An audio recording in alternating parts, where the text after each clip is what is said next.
안녕하세요. 오늘 저희가 함께 띄워들 자료는 바로 IBK 기업은행입니다. 네, 안녕하세요. 특히 그 배당 투자 관점에서 이 은행을 어떻게 봐야 할지 좀 깊게 파헤쳐 보려고 하는데요. 네, 요즘 관심들 많으시죠? 아마 여러분께서 이 자료에 주목하신 가장 큰 이유는 뭐니 해도 기업은행의 높은 배당 때문일 겁니다. 그렇죠. 2024년에 주당 1,065원, 이게 역대 최대 배당금이었고 배당 수익률도 무려 6.87%, 은행권 최고 수준이었어요. 네, 수치만 보면 정말 매력적이죠. 게다가 2026년부터는 분기 배당 계획까지 발표했으니 배당 투자자로서 이거 정말 솔깃할 수밖에 없는 이야기입니다. 맞습니다. 상당히 공격적인 주주환원 정책이죠. 그런데 기업은행은 좀 독특한 위치에 있잖아요. 정부가 최대 주주인 국책은행이고 네, 그 점이 핵심입니다. 중소기업 지원이라는 그런 정책적인 역할도 수행하고 있고요. 그렇죠. 일반 시중은행과는 좀 다른 성격을 가지죠.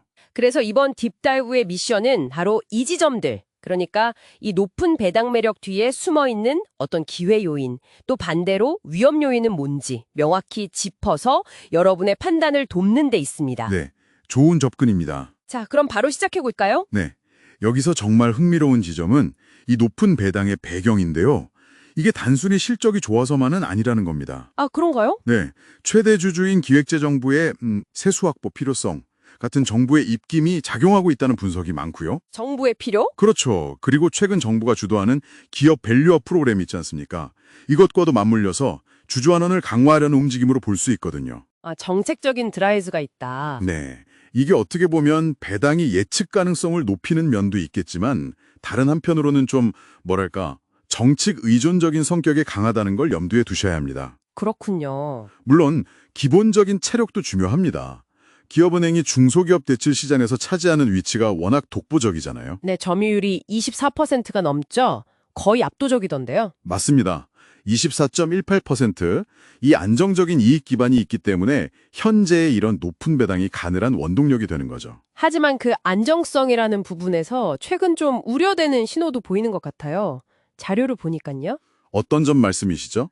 그 중소기업 대출 연체율이나 고정이어 여신, NPL 비율이라고 하죠. 이게 좀 오르고 있다고요. 네, 맞습니다. 최근 경기 침체 영향으로 연체율이 0.91%, NPL 비율도 1.34%까지 상승했어요. 그게 계속되면 결국 배당 여력에도 영향을 주는 거 아닌가요? 정확한 지적이십니다.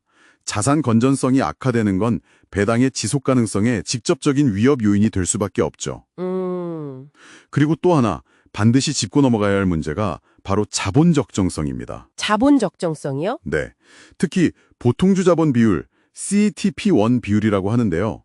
이게 2025년 1분기 기준으로 11.37%입니다. 11.37%면 그게 높은 건가요? 낮은 건가요? 이게 금융당국 권고치가 12%거든요. 거기에 못 미치고 다른 시중은행 평균보다도 좀 낮은 수준입니다. 권고치보다도 낮다. 그 CET1 비율이 낮다는 게 구체적으로 어떤 의미가 있는 거죠? 왜 배당에 제약이 불 수 있다는 건가요? 쉽게 말하면 은행의 어떤 기초 체력, 맷집이 상대적으로 좀 약하다 이렇게 볼 수 있는 신호입니다. 아하. 감독 당국 입장에서는 자본 비율이 낮은 은행에게 배당으로 자꾸 돈을 밖으로 내보내는 것보다는 내부에 좀 더 쌓아두라고 자본을 더 튼튼하게 만들으라고 요구할 가능성이 커지죠. 규제 압박이 있을 수 있겠네요. 그렇습니다.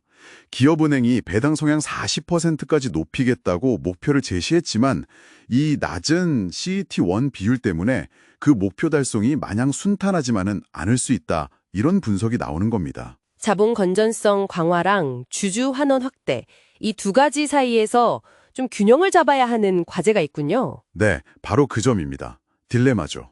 그렇군요. 아까 말씀하신 그 정부 영향력이라는 것도 결국에는 동전의 양면 같아요. 맞습니다. 배당 확대를 막 밀어붙이는 동력이 되기도 하지만 반대로 어떨 때는 정책적인 필요나 규제가 강화되면 배당을 오히려 제한하는 그런 족쇄가 될 수도 있겠네요. 정확합니다. 정부 정책 방향에 따라 배당 정책이 유동적일 수 있다는 점은 분명한 리스크 요인입니다. 게다가 최근에 금융사고 관련해서 내부 통제 문제도 좀 불거지지 않았습니까? 이런 부분도 좀 신경이 쓰이고요. 네, 그런 부분들도 당연히 평판 리스크나 운영 리스크로 작용할 수 있죠.